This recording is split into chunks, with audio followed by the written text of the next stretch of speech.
Hello friends, welcome back to my Preeti Nishad channel. देखिए, आज मैं प्रश्नावली 8.2 का पहला क्वेश्चन लाई हूँ। पढ़ाने से पहले रिक्वेस्ट है कि प्लीज़ मेरे चैनल को सब्सक्राइब कर लीजिए और बेल आइकन प्रेस कर लीजिए ताकि नोटिफिकेशन जाती रहे। और लाइक करना, कमेंट करना ना भूलिएगा। अपने दोस्तों में भी शेयर कर दीजिए। देखिए, मेरा पहला क्वेश्चन क्या दिया हुआ है।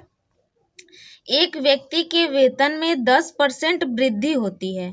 यदि उसका नया वेतन कितना है, 1,54,000 है, तो उसका मूल वेतन ज्ञात कीजिए। देखिए, मूल वेतन नहीं दिया है। मूल वेतन का मतलब होता है जो अभी का वेतन है, जो जस्ट का वेतन है उसका, वही मूल वेतन उसको बोल रहा है कि जो अभी जो वो कमा रहा है उसका मूल वेतन, वही पूछा है कि मूल वेतन क्या है। तो आप 100 भी मानकर कर सकते हैं, आप यक्स भी मान के कर सकते हैं। तो देखिए, हम बता दे रहे हैं, माना उसका मूल वेतन ज्ञात कीजिए। तो मूल वेतन मान ले रहे हैं कि माना मूल वेतन कितना है, मूल वेतन कितना है, 100 है। कितना है, 100। तो मूल वेतन तो 100 हो गया, 100 रुपया मान लीजिए। तो देखिए, एक व्यक्ति के वेतन में 10% की वृद्धि होती है। तो मूल वेतन जितना मतलब वो कमा रहा है, मतलब 100 रुपया कमा रहा है, तो उसी उसी वेतन में 10% की वृद्धि हो रही है। तो 100 रुपया कमा रहा है तो 10% और बढ़ा देंगे इसमें, तो कितना हो जाएगा, 110 हो जाएगा। तो जब हम नया वेतन करेंगे तो कितना हो जाएगा, नया वेतन कितना होगा, मूल वेतन प्लस वृद्धि।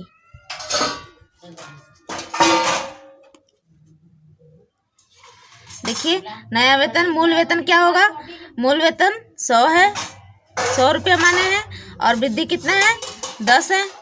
तो ये क्या हो जाएगा, 110।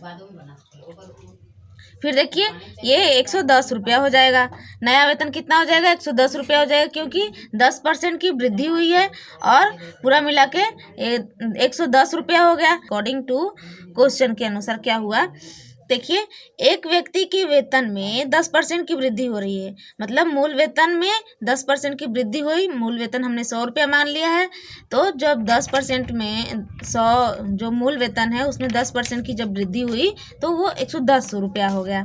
अब देखिए, उसका नया वेतन कितना हो गया, जब 10% की वृद्धि हुई तो नया वेतन हमारा 110 रुपया हो गया। वही नया वेतन कितना हो गया, 1,54,000 हो गया। तो ये कितना हो जाएगा, 110 जो हो जाएगा, 110% जो होगा, 110% कितना हो जाएगा, 1,54,000 के बराबर हो जाएगा। तो देखिए, अब इसको क्या करते हैं, इसको डायरेक्ट यहाँ पे 110% है तो 1,54,000 लिख देते हैं इसको। अब बट्टे में 110 है, ये 110 है तो 110 बट्टे में कर देंगे। और देखिए, परसेंट को हम क्या लिख सकते हैं, 100 लिख सकते हैं। तो देखिए, ये और ये कट जाएगा, बचेगा क्या, अब 11 से भाग देंगे तो 11 एक कम 11, 4 बचेगा, 11 44, डबल जीरो ये है, डबल जीरो ये है, तो कितना हो जाएगा, 14। देखिए, 14 लिख कर 4 जीरो हो जाएगा, क्योंकि डबल जीरो यहाँ पे बचा, डबल जीरो यहाँ पे बचा, तो कितना हो जाएगा, 14 लिख कर हमारा 4 जीरो हो जाएगा। तो ये हो जाएगा आंसर हमारा। कैसे, देखिए फिर से हम समझा देते हैं कि देखिए, मूल वेतन हमने मान लिया है, मूल वेतन दिया नहीं है। मान लीजिए मूल वेतन हमारा 100 रुपया है। तो अब देखिए, नया वेतन जो बोल रहा है, एक व्यक्ति के वेतन में उसी मूल वेतन में 10% वृद्धि हो रही है। मूल वेतन में 10% की जब वृद्धि हो रही है तो 100 रुपया तो मैंने माना था मूल वेतन, अब उसी में 10% की वृद्धि हो रही है, 10% की वृद्धि हो रही है। तो कितना हो जाता है, 110% हो जाता है, 110% हो जाता है। इसको आप रुपया भी मान लीजिए, नहीं मत मानिए, तो 110% हो जाता है। वही 110 जो परसेंट है, नया वेतन बोल रहा है अकॉर्डिंग टू क्वेश्चन के अनुसार कि नया वेतन 1,54,000 के बराबर है। नया वेतन 1,54,000 के बराबर है। तो देखिए, इसको हम काटें और हमारा आ गया इकाई, दहाई, सैकड़ा, हजार, 10,000, लाख, तो 14 लाख हमारा आंसर आ गया। तो आप इसको लिख सकते हैं 14 लाख। तो देखिए, 14 लाख हम इस तरीके से भी लिख सकते हैं। आई होप आप लोग को समझ में आ गया होगा। हमारा दूसरा क्वेश्चन क्या दिया हुआ है, रविवार को 845 व्यक्ति चिड़ियाघर गए। देखिए रविवार को 845 व्यक्ति चिड़ियाघर गए, सोमवार को केवल 169 व्यक्ति गए। मतलब रविवार जो व्यक्ति गए थे वो ज़्यादा संख्या थी, जनसंख्या ज़्यादा थी रविवार को जाने की, क्योंकि उस दिन छुट्टी रहता है तो जाने की जनसंख्या अधिक थी। और जब सोमवार आ गया तो स्कूल सबका खुल जाता है, इसलिए उस दिन कम लोग गए, 169 व्यक्ति गए चिड़ियाघर। तो चिड़ियाघर की सैर करने वाले व्यक्तियों की संख्या सोमवार को कितने प्रतिशत कमी हुई? तो देखिए प्रतिशत कमी पूछा है, हमें प्रतिशत कमी पूछा है। तो देखिए परसेंटेज कमी कैसे निकालेंगे, पहले तो हम कमी निकालेंगे। कमी कितना हो जाएगा, देखिए हमारा रविवार को जब छुट्टी रहता है तो वो उस समय ज़्यादा जनसंख्या चिड़ियाघर घूमने गई, 845 गई, और सोमवार को कम हो गई। तो 845 में से हम 169 को घटा देंगे तो कमी मिल जाएगी। लेकिन हमें प्रतिशत कमी बताना है, तो प्रतिशत कमी के लिए हम बताए थे कि जो भी कमी होगी, अब किससे कम हो रही है, 845 से भी कम हो रही है, तो हम बट्टे में 845 लिखेंगे। प्रतिशत को करने के लिए, प्रतिशत कमी को करने के लिए 100 से मल्टीप्लाई कर देंगे। तो देखिए हम निकाल लेते हैं, वही सब लिख देंगे हम। रविवार को चिड़िया घर गए व्यक्तियों की संख्या कितनी है, 800 हमारी 45 है। देखिए 845।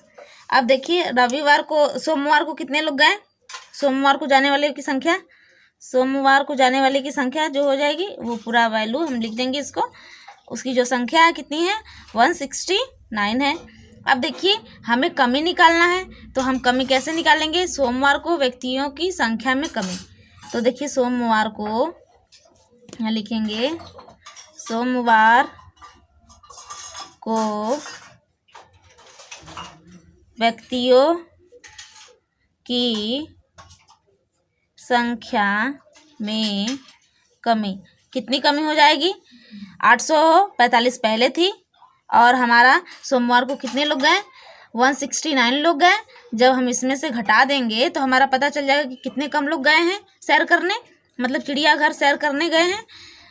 देखिए 15 में से 9 गया, 6 बचेगा, और यहाँ पे बचेगा 13 में से 9 गया, 13 में से 6 गया, 7 बचेगा, और यहाँ पे बचेगा 6, तो 676 है। तो देखिए प्रतिशत कमी पूछा है हमने, तो देखिए हम लिखेंगे यहाँ पे सोमवार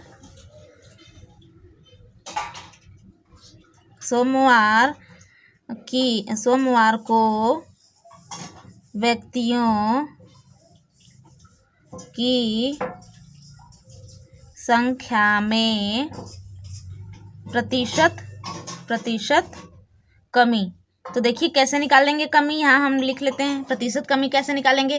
कमी तो हमारी आ गई है, कितना आई है हमारी, 676 आई है, तो हम लिख लेंगे कितना आई है, 676 आई है, ये कमी आ गई है। लेकिन कितने में कमी हुई है, कितने में कमी हुई है, पहले तो हमारी 845 थी, 845 में ही कम हुआ है ना हमारा, तो 845 यहाँ पर लिख देंगे हम, 845 में कम हुई है जनसंख्या।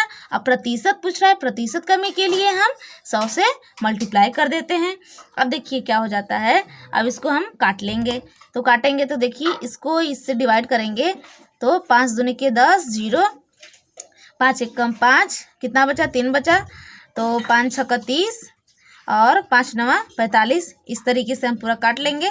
तो जब काटने के बाद जो वैल्यू आएगी हमारी, वो लास्ट में हमारी वैल्यू आएगी 80%, मतलब 80%। जो कमी आएगी वो हमारी आएगी 80% कमी। तो आप इसको काटिएगा, काटने के बाद देखिएगा ये 80% कमी आ जाएगी।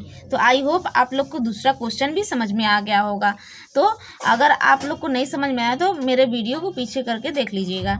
देखिए अब चलते हैं हम तीसरे क्वेश्चन पे। कि तीसरा क्वेश्चन दिया हुआ है, एक दुकानदार रुपये 2400 में 80 वस्तुएं खरीदता है। 80 रुपये में कितना खरीदता है, 2400, और उन्हें 16% लाभ पर बेचता है। एक व्यक्ति का क्रय मूल्य ज्ञात कीजिए। क्रय मूल्य मतलब क्या होता है? देखिए, विक्रय मूल्य मतलब जो चीज़ हम खरीद रहे हैं, खरीदना, जो चीज़ हम खरीद रहे हैं उसे हम बोलते हैं क्रय। क्रय करना मतलब खरीदना, क्रय मूल्य। और जो चीज़ हम बेच रहे हैं, बेचना, जो चीज़ हम बेच रहे हैं उसे बोलते हैं विक्रय, विक्रय मूल्य। तो देखिए, अगर हम कोई चीज़ मान लीजिए 100 रुपये में खरीद रहे हैं, अगर हम उसको 110 रुपये में बेच रहे हैं तो जो हमारा लाभ होगा कितना होगा? 10 होगा। 10 रुपये का हमें लाभ हुआ, तो ये हमारा लाभ हो जाएगा। हम खरीद कितने में रहे हैं, तो ये हमारा जो खरीद रहे हैं वो क्या हो जाएगा? क्रय हो जाएगा। और जो बेच रहे हैं वो क्या हो जाएगा? विक्रय हो जाएगा, विक्रय। तो देखिए, इस तरीके से क्रय, विक्रय और लाभ पता करते हैं। तो देखिए, इसमें बताया गया है कि एक दुकानदार रुपये 2400 में 80 वस्तुएं खरीदता है। तो बस उसको लिख लेंगे। लाभ कितना होता है? लाभ हमारा होता है, लाभ बराबर में 16% दिया है। 80 वस्तुएं खरीदता है कितने रुपये में? 2400 रुपये में। तो देखिए, यहाँ पर लिखेंगे 80 वस्तुओं का क्रय मूल्य। देखिए, 80 वस्तुएं खरीदता है, किस 80 वस्तुएं खरीदता है मतलब खरीदना का मतलब क्रय, अभी बताया ना, खरीदना का मतलब क्रय। तो 80 वस्तुएं खरीदता है कितने रुपये में? हमारा 2400 रुपये में, 2400 रुपये में। देखिए, 2400 रुपये में तो हमारा क्रय कर लिया, लेकिन यदि एक वस्तु का अगर खरीदना पड़ेगा तो 2400 बटे में 80 हो जाएगा। तो देखिए, यदि हम करते हैं एक वस्तु का क्रय मूल्य, एक वस्तु को अगर खरीदना है हमें तो वो कितना हो जाएगा? 2400 बटे में 80, 2400 बटे में 80 और गुणे में 1 हो जाएगा, क्योंकि एक वस्तु का क्रय मूल्य है। तो देखिए, यदि 80 वस्तुओं का क्रय मूल्य 2400 है तो एक वस्तु का क्रय मूल्य कितना हो जाएगा? 2400 बटे में, यहाँ पे जो 80 वस्तु है वो नीचे चला आएगा, तो 2400 बटे में 80। तो देखिए, इसको डिवाइड कर देंगे, तो ये डिवाइड कर देंगे, 0 से 0 कट जाएगा, 8 त्रिके 24, ये हो जाएगा 30। तो हमारा कितना बचा? एक वस्तु का क्रय मूल्य कितना बचा? 30। तो देखिए, हम उसको लिख लेते हैं। एक वस्तु का क्रय मूल्य, एक वस्तु का क्रय मूल्य कितना आ गया? 30 रुपया आ गया। तो देखिए, एक वस्तु जो खरीद रहा है वो 30 रुपया आ गया इसका मूल्य। तो देखिए, ये 30 रुपया 100% के बराबर होगा। 30 रुपया हमारा 100% के बराबर होगा। एक वस्तु खरीद रहे हैं तो हमारा क्रय मूल्य 30 रुपया आ रहा है, तो यही 30 रुपया हमारा 100% के बराबर हो जाएगा। तो 100% के बराबर क्या हो जाएगा? 30 रुपया। तो देखिए, अब क्या करेंगे, किसमें? इसी 100 रुपये में हमारा लाभ कितना हो रहा है? 16% का लाभ हो रहा है। तो 100% जो हम माने हैं, 100% में यदि 16% लाभ हो रहा है तो लाभ को हम क्या करेंगे, यहाँ पे 100% में 16% हमें लाभ हो रहा है, तो हमारा कितना हो जाएगा? 116 हो जाएगा। और जब लाभ हो रहा है वो किस पर हो रहा है? वही 30 रुपये में, इसी 30 रुपये में हमारा कितना हो रहा है? लाभ हो रहा है। तो कितना हो जाएगा? ऐड कर देंगे तो इसको 116%, ये कितना हो जाएगा? किसके बराबर हो जाएगा? 30 रुपये के बराबर हो जाएगा। तो ये देखिए, 30 रुपये के बराबर हो जाएगा। अब क्या करेंगे, इसको हम काट लेंगे। तो देखिए, यहाँ पे 1 लिख कर ये तो आ जाएगा डिवाइड में, 30 बटे में के बाद जो वैल्यू आ रही है हमारी वो आ रही है 34.8। अगर हम इसको काटेंगे तो वो आ जाएगी 34.8। आप लोग काट के देख लीजिएगा। ये 0 से 0 डिवाइड हो जाएगा और मल्टीप्लाई कर लीजिए। 6 3 18 के 8, 3 1 कम 3 1 4, 3 1 कम 3, और देखिए 10 है, बट्टे में 10 है, तो ये पॉइंट में आ जाएगा, एक स्थान पे पॉइंट लग जाएगा। तो ये देखिए हमारा आंसर हो गया। अब देखिए हम क्या करते हैं, हमारा तीसरा नंबर क्वेश्चन कंप्लीट हो गया था। आई होप आप लोग को समझ में आ गया होगा। तो हम चलते हैं अपने चौथे क्वेश्चन पे। चौथा क्वेश्चन क्या दिया हुआ है, एक वस्तु का मूल्य रुपये 15,500 था, रुपये 450 इसकी मरम्मत पर खर्च किए गए थे। यदि उसे 15% लाभ पर बेचा जाता है तो उसका विक्रय मूल्य ज्ञात कीजिए। विक्रय मूल्य मतलब जो बेचा गया है। 15 बेचने पर हमें 15% का लाभ भी हो रहा है। तो कैसे लाभ होगा? जब देखिए खरीद कितने में रहा है, 15,500 रुपये में खरीद रहा है और मरम्मत पर भी दे रहा है, कितना दे रहा है, 450 रुपये। तब हम इसको ऐड कर देंगे, तब ना उसका खरीद का हम मूल्य ज्ञात करेंगे। तो जो मूल्य होगा हम इसको ऐड कर लेंगे, तब वो हमारा क्रय मूल्य हो जाएगा, क्योंकि मरम्मत पर भी खर्च कर दे रहा है और उतने का खरीद भी रहा है। तब उसको जब ऐड करेंगे तो वो हमारा क्रय मूल्य का मूल्य आएगा। तो देखिए हम यहाँ पे लिख देंगे लाभ कितना है हमारा, 15% है। तो लाभ लिख देंगे, लाभ बराबर में 15% यहाँ पे लिख देंगे। और फिर देखिए वस्तु का मूल्य, वस्तु का मूल्य कितना है, वस्तु का मूल्य, वस्तु का मूल्य कितना है, 15,500 रुपया है, 15,500 रुपया है। अब देखिए मरम्मत पर खर्च करने के बाद वस्तु का क्रय मूल्य, जब मरम्मत पर खर्च कर दे रहा है तो वस्तु का मूल्य कितना हो जा रहा है, मरम्मत पर खर्च करने के बाद वस्तु का क्रय मूल्य। देखिए जब मरम्मत पर खर्च कर दे रहा है तो वस्तु का क्रय मूल्य कितना हो जा रहा है, यहाँ से ये देखिए मरम्मत पर खर्च कितना कर रहा है, 450 रुपये, खरीदा कितने में है, 15,500 रुपये में। अब हम क्या करेंगे, इसी को ऐड कर देंगे। ये है 15,500 रुपया और जो मरम्मत पर खर्च हो रहा है 450 रुपया खर्च हो रहा है, बस इसको हम ऐड कर देंगे। देखिए हम इसको ऐड कर देंगे, ऐड करने के बाद हमारा कितना आ रहा है, 0, 5, 5 और 9, 5 और 1, तो ये आ जा रहा है 15,950 रुपया। कितना आ जा रहा है, 15,950 रुपया आ जा रहा है। मरम्मत के बाद खर्च करने में खर्च कर दिया है, खर्च करने के बाद वस्तु का क्रय मूल्य कितना हो जाता है, खरीदा कितने में है, 15,950 रुपया में खरीदा है। अब देखिए इसी में उसको 15% का लाभ हो रहा है, लाभ पर 15% लाभ पर बेच दे रहा है। तो अब देखिए विक्रय मूल्य पूछा है, तो इतना पर जब लाभ होगा, देखिए 15,950 रुपये में लाभ होगा 15% का, 15,950 रुपये पर कितना लाभ हो रहा है, 15% से लाभ हो रहा है। तो अब हम क्या करेंगे, लाभ के लिए इतना पर लाभ हो रहा है, 15,950 रुपये में खरीद रहा है, तो इसी पर लाभ हो रहा है हमें। तो ये हो जाएगा 15,950 रुपया, लाभ कितना हो रहा है हमें, 15% का लाभ हो रहा है। ये हो जाएगा 15%, का मतलब ये बट्टे में हो जाएगा।